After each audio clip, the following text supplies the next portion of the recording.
live. And so we're going to move on with the show. And please, those of you who are signed in, please contribute any questions you might have. And we welcome our Twitter Live, Facebook Live, and YouTube Live guests. Thank you so much for attending. Welcome to the Nonprofit Report, your update on nonprofit organizations, issues, and leaders. I'm your host, Mark Oppenheim. Today, as National MS Awareness Month kicks off, we're chatting about the fight to manage, treat, and hopefully someday cure multiple sclerosis with special guests. Sara Loud, CEO of the Accelerated Cure Project for Multiple Sclerosis, Gina Murdoch, President and CEO of Multiple Sclerosis Association of America, and Cyndi Zagieboylo, President and CEO of the National MS Society. A reminder to Zoom attendees that we will take 3 snap polls during the show, and we'll announce results, and questions submitted through the Q&A function at the bottom of your screen will be included in our discussion. So thank you all for joining us. It's great to have you here to talk about this really important topic. And just to set you up, MS is a disease of the central nervous system that can cause balance issues, weakened vision, fatigue, and other unpredictable symptoms. Its cause is unknown and there's no cure. It's 2 to 3 times more common in women than men. And about 2.8 million people around the world live with MS, nearly 1 million Americans. And that's a vast undercount because people just really don't necessarily identify the disease where it happens. In the United States, we're a bit ahead of the curve. The organizations that you lead really cover a huge gamut of services, of research, of scientists, of volunteers who support work on this. So we're going to go over to you, Sara, and just ask you to describe your organization. Then we'll go over to Gina and to Cyndi. And then we're going to come back to you and talk a little bit about some of the research threads that you're supporting. Sara, could you take us away, please, and give us a sense of the Accelerated Cure Project for MS? Sure. Thank you, Mark.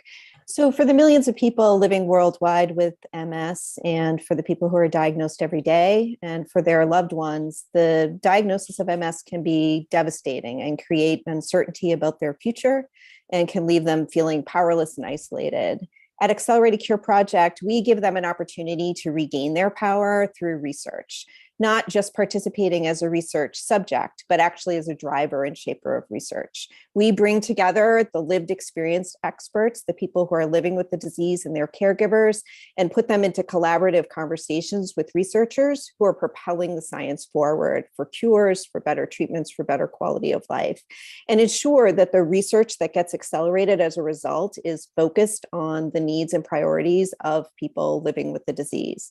And we bring together other stakeholders too, like funders, like healthcare providers, and like my partners here on this webinar, to participate in these conversations and to ensure that people living with MS and their caregivers have a say in what gets studied, how research studies are designed, how success is defined, how research is disseminated, and how that evidence is incorporated into the healthcare setting. And we have a particular focus on ensuring that not only is the research patient-centered and people-centered, but also that it's diverse and inclusive.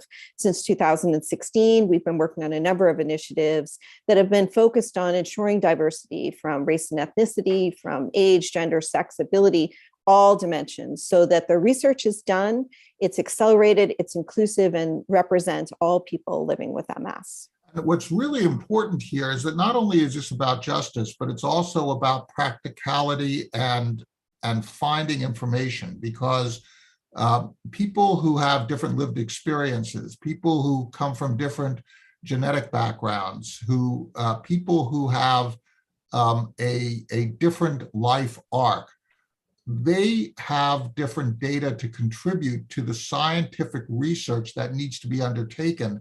And that data, the range of data, the diversity of data, is actually key to solving this puzzle, right, Sara? Absolutely. And so we say that the research that's done, if it's not inclusive of all, it's not applicable to all. And to your point, the diversity of experiences and the richness of the data and the patient experience and their life and their clinical experience, all of the above is central to cracking the mystery of MS. And Gina, your organization is quite a bit different. Could you talk a little bit about, just sort of give us an orientation, and then we'll move on to Cyndi. Then we're going to come back and we're going to really delve deeply. But the MS Association has been around for quite a while. Actually, in June, we'll be celebrating 52 years in the MS space. And the organization was started by a gentleman whose wife was living with MS and really felt there needed to be a focus on quality of life, of living with the disease, and how somebody can have MS and still reach for all of their goals. So our organization really focuses on providing free programs and services to the MS community in a couple of different ways, through direct programs, as well as really being a convener of critical conversations in the MS community. So a couple of the things that we do is we provide an MRI Access Fund. So an MRI is a critical tool in diagnosing MS, to looking at progression, or determining if somebody needs to change treatment therapies and how they're addressing their MS. So we work with providing MRI funding to those who are under 300% of the federal poverty level. And so we do work with those who are impacted with MS, who are really at the most critical stage and need that help. So MSAA really looks at how we can support those individuals. Otherwise, they would not be able to get onto treatment. They would not be able to monitor for progression. And so that barrier is eliminated by MSAA and our work with our partners. We also have a helpline that really works and gives that compassionate voice. And whether it's programs and services that MSAA provides, either of our partners here, we refer over whatever help an individual needs. MSAA can be a clearinghouse for that information. We also really look at having information in various languages. As Sara had put forward, we've done a lot of work in the health equity space. So some of the work we've done around that is we have a Latinx advisory board and an African American advisory board that we've developed. And this is comprised of individuals who are living with MS, care partners, as well as healthcare providers, all from those communities. And this has been a big area of focus for our organization, really having them come together and educate MSAA on barriers to care, lack of access, concerns about the medical community, understanding about the differences, really bringing all of those voices together.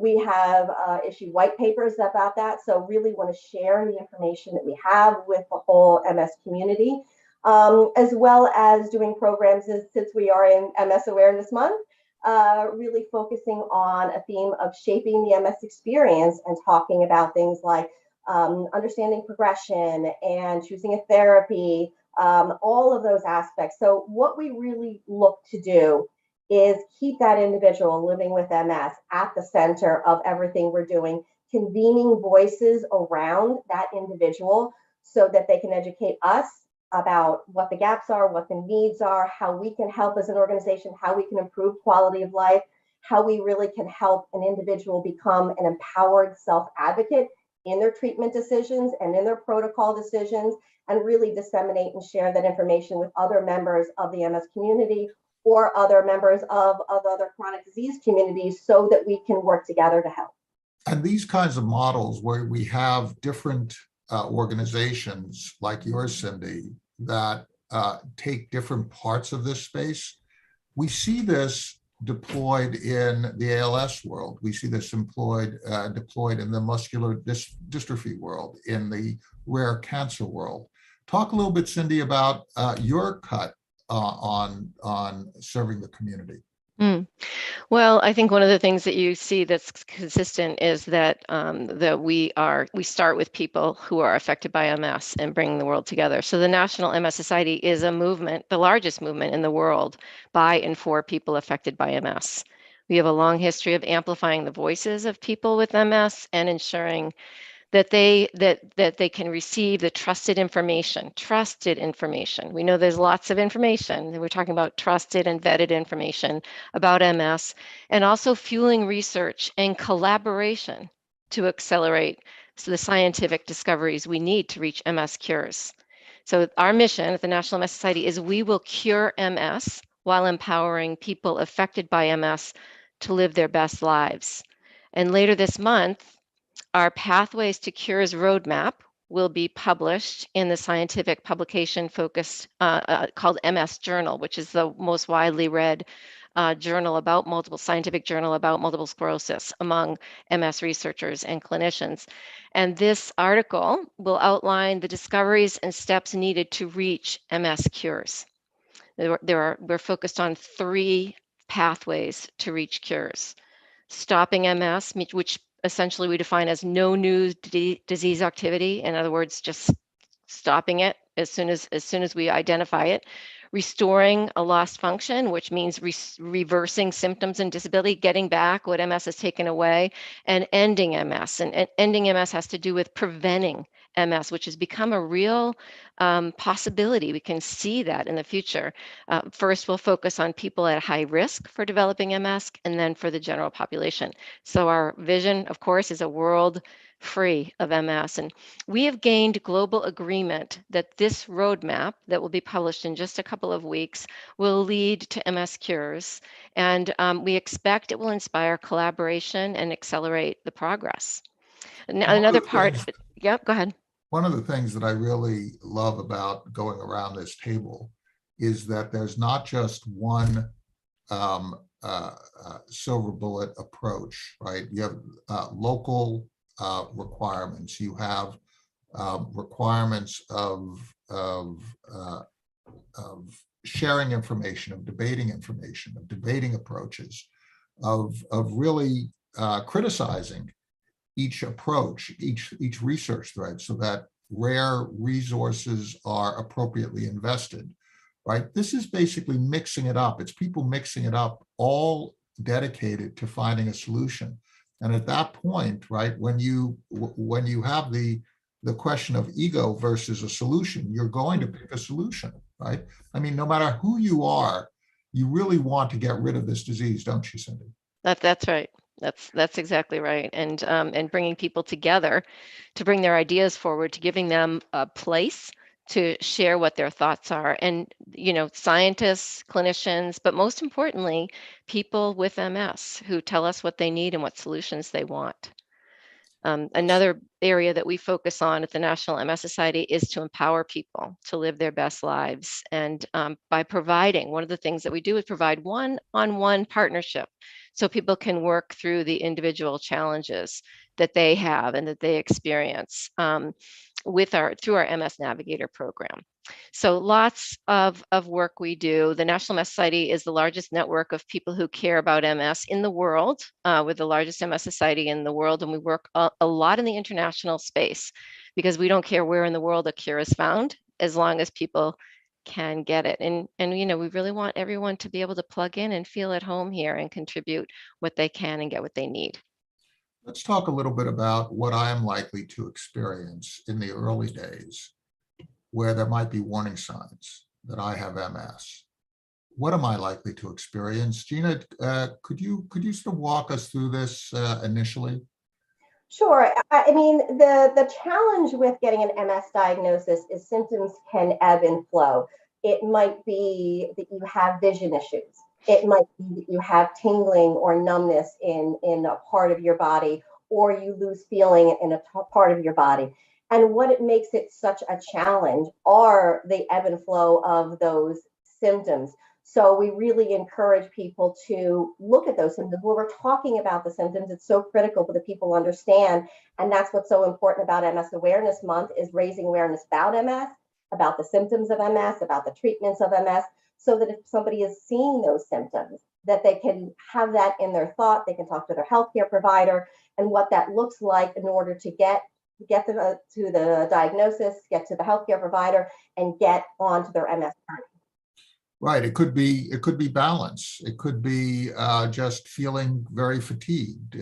There are all sorts of different things, right, Sara? I mean, it's not one thing. And I could be talking to a very knowledgeable doctor, and the doctor could be thinking, well, maybe he's tired, or maybe he's had too much coffee to drink, or maybe it's neuropathy, or maybe it's something else, right? And you're just wandering in the desert, and it doesn't mean that the person is a bad doctor, right? It's just that we're not necessarily thinking about a conclusion yet, as we're traversing all these symptoms that then go away for a while.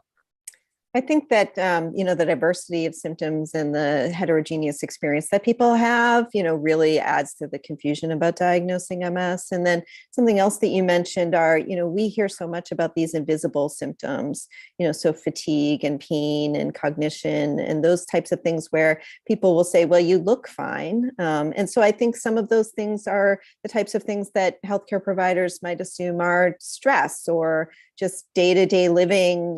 Many people are diagnosed with MS in sort of the prime of their lives when they're balancing work and family and, parents and being parents and all of the above. And those things contribute to fatigue and a sense of unwellness. So there is a challenge in the diagnosis process for sure. We're just finishing up a poll here, and we asked, have you or your family or friends been directly touched by MS or another condition that is rare and untreatable? And over 80% of the people said yes. So this isn't just about MS, right? If you take all these different conditions that are very rare and you stack them all on top of each other, you're talking about a considerable number of Americans and people globally who are affected. Cyndi, once I get the diagnosis, what is the next step for me? If I'm trying to get information, I can call the National MS Society, the MS Association, or local chapters. What am I going to learn initially if I come to you and start to try and understand what's going on with my body? Well, I want to back up just a little bit, but because what you said was so important. First of all, MS is treatable. There are 22 treatments for MS, so MS is treatable, and getting people diagnosed quickly is critical. The longer someone has MS and is not diagnosed and is untreated, the more damage that is very, very difficult to reverse. We're working on reversing all the damage, but that's the hardest part of curing MS is reversing the damage. So being diagnosed, it's tricky. Like Gina said, it's very hard to diagnose. You need an MS specialist to do that. So what we are working to do is raise awareness so people, not only physicians and mental and health care providers, we're doing a lot of work in that space, making sure they have what they need to make an accurate diagnosis, but also so people can go in and say, well, what about, could it be MS potentially? I'm having these symptoms. I'm connecting the dots of these things that have happened to me. Should I get that MRI? So people can walk into a physician's office with that knowledge and empower. And so our goal at the MS Society, one of the ways to a cure is to identify MS as early as possible. And we want to get to it actually before it starts at some point, to get people confirmed diagnosis very, very quickly and on an effective therapy immediately. And the closer we can move those together, the smallest we can make that disease. It's such an important point. I'm sorry to interrupt, but it's such an important point that you were making. When we don't know what the cause of a condition is, there might be some indicators, but we don't know. It's not like a broken arm, right? Or we can take an X-ray and it's clear, right? So it's all it is a series of ideas, information that changes the percentage chance of it being this or that condition, and eventually it tilts to an indication that it really is MS. But it takes a while to accumulate all that information. You have to collect a lot of information before you get to that diagnosis. So being aggressive in collecting information about your own symptoms and sharing that, and then moving towards specialists who are more adept at analyzing that data is really an important early step that you can take. One of the other things that I would talk about as well as the importance of, and we're all doing some work in this area, wonderful work, is really raising awareness about who develops MS, that it is not uniquely for individuals of European descent. So what the Latinx board that we have, the African American Advisory Board, both organizations were all doing a lot of work in this space, really to raise awareness in the healthcare community that those who are African American and those who are Hispanic can develop MS. So really, really making sure that when we're going through that diagnosis, that healthcare providers do not have an idea that this could not be MS because this is an individual, and really fighting against those preconceived notions of this is what I think of as the typical MS person. And I think that is a really critical aspect, as Cyndi said, getting people on treatment earlier, but it's also about raising awareness in different communities to ensure that healthcare providers are looking at that and are aware of just the wide gamut of those who develop MS, so that they're thinking of that, can make a diagnosis, can get people on treatment, and can slow down the progression of the disease as early as possible.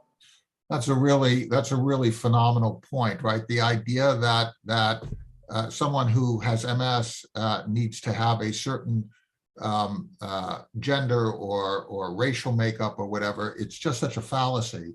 And so we have to get over our preconceptions and look at the disease, look at the evidence, right, Sara?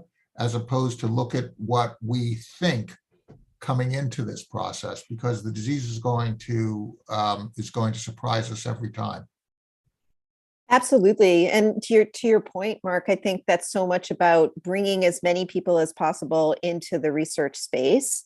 And, the focus at Accelerated Cure Project is making research accessible to all. So regardless of the role that you would like to play, whether you're designing studies or participating in them, whether you're interested in an intervention study, or you're more interested in something that might be survey-based or just focused around quality of life. I mean, there is a role for everyone in MS research. And, what we've been talking a lot about in our organization is how do we change the conversation around research so that it's the norm, that it's not the aspirational goal, but that it's actually, oh, yes, I have MS and I'm going to seek out research opportunities so that I can contribute to a cure and to better day-to-day living. Let's talk about exactly that, because you've all three raised this issue about the power of the patient and research threads. So let's stay with you for a second, Sara.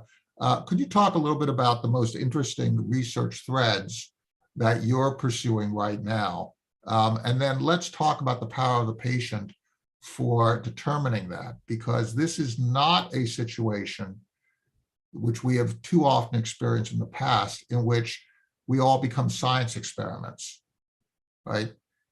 If we're going to be science experiments, we are going to determine those people who live with this condition. We're going to determine exactly what happens, right? So Sara, could you just talk a little bit about some of the research threads that you're following, and then let's talk about the power of the patient. Absolutely. And I'm actually going to flip-flop that and start with the power of the patient. So we have an initiative called I Conquer MS. It's an online people-powered research network, and it's focused on the needs and perspectives of people living with MS.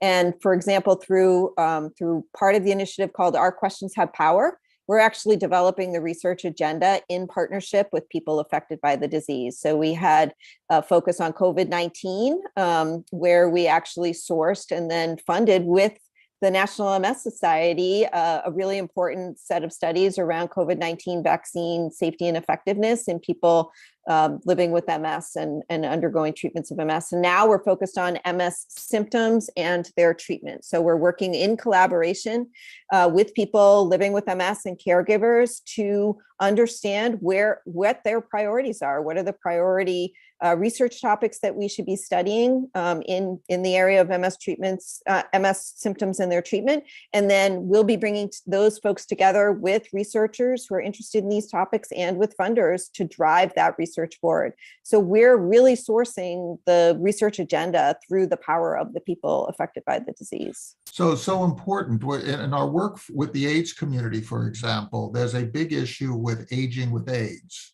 Right. In the ALS community, there's a real issue with assistive technologies and how those assistive technologies are working, and also with quality of life issues and being able to self-determine as people as it becomes more difficult for them to communicate.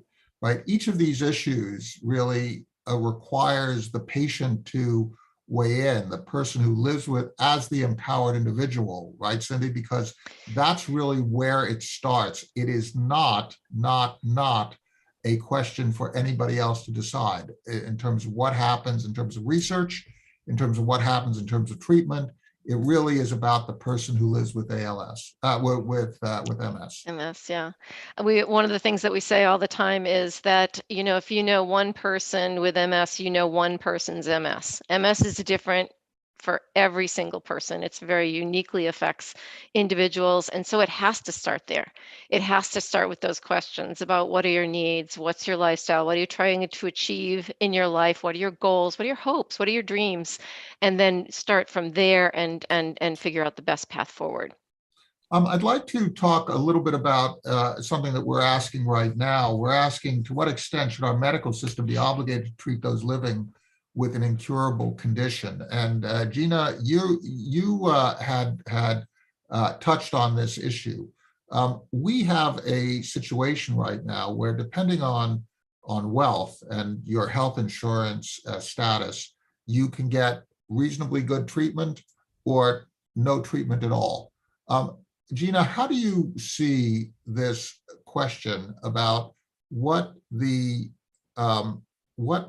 civil society ought to look at people who live with incurable conditions? How should we actually function? Is it really a matter of those with money get the treatment and those without have to fend for themselves? I would blanketly say no. Obviously, we have an obligation, certainly both in the US and globally, to those individuals who are really struggling to get the care that they need. We talk a lot about the right medication for the right person at the right time. And that is a fundamental view that certainly MSAA holds, and I'm sure a lot of other organizations hold. I mean, for us, our MRI Access program exists because individuals under 300% of the federal poverty level cannot afford an MRI. I am thrilled to provide this program, but I'm also heartbroken that I need to provide this particular program. And there's a lot of other organizations out there that kind of piece together help, whether it's programs and services, whether it's medication, whether other pieces, but we're all trying to piece together a situation to support an individual living with whatever that disease might be, trying to kind of put that support underneath them. In a humanistic way, we should not need all of our organizations providing that support, but we as a human culture and a species should be providing that support for everyone. But I am very thankful for what MSAA does and what one of my other partners do, because collectively, at least for the MS space, we are working together to try to help out both immediate needs like MRI and access, and long-term needs like research and a cure. So we are creating that foundation. We shouldn't need to, but we do, and I'm proud that we do together. I just want to invite everybody to participate in the Public Policy Conference that's coming up March 6th through 8th, where we'll be focusing on access to healthcare and access to affordable therapies for everyone who has MS, to exactly your point, Mark. So look on the website and sign up for a virtual public policy conference. This is at the National MS Society website? That's right. Terrific. And we all participate in it. We all raise our voices so that we can have more affordable treatments and ensure excellent health care. Thank you so much. Sara, we're going to give you the last word since we're coming to the end of our time. What do you feel is the future of MS treatment? Are we at the point now where we can actually see that light in which treatment can become available? We don't yet have any cure, right? We don't yet have more than approaches to ameliorate symptoms, but we're going down this path that seems to be quite promising. What do you see happening over the next years? Well, I absolutely think, as Cyndi pointed out, we have 22 treatments that are available that can help people living with MS, arrest their disease. But to Gina's point, we're still in the dark about what the best treatment is for each person. And so between, personalizing the medication and the treatment strategies and the work that's underway with Pathways to Cures at the society at that international level, I think we're looking at an extremely promising future for a person living with MS and seeing a cure within our future. Do you feel like there is a real possibility of finding a cure within the next 10 years? Let's see, can we raise hands? There is a real possibility of There finding is. a cure. There are several pathways to cures, as I mentioned, and I think there's a real possibility. And I think Sara and I definitely agree on this. The work is accelerating, and we have to keep the pressure on to keep that work going and bringing the world together to make sure that the focus is clear. So look for the Pathways to Cure. It's going to be open access. So the Pathways to Cure Cure's roadmap publication through MS Journal will be an open access opportunity in just a couple of weeks. And the benefits of this research extends far beyond MS. Sara Loud, CEO of the Accelerated Cure Project for Multiple Sclerosis, Gina Murdoch, President and CEO of Multiple Sclerosis Association of America, and Cyndi Zagieboylo, President and CEO of the National MS Society. Thank you so much for sharing all of this fantastic information. This has been so very useful. Everybody stay safe. We still have COVID to deal with, and we'll see you on Thursday.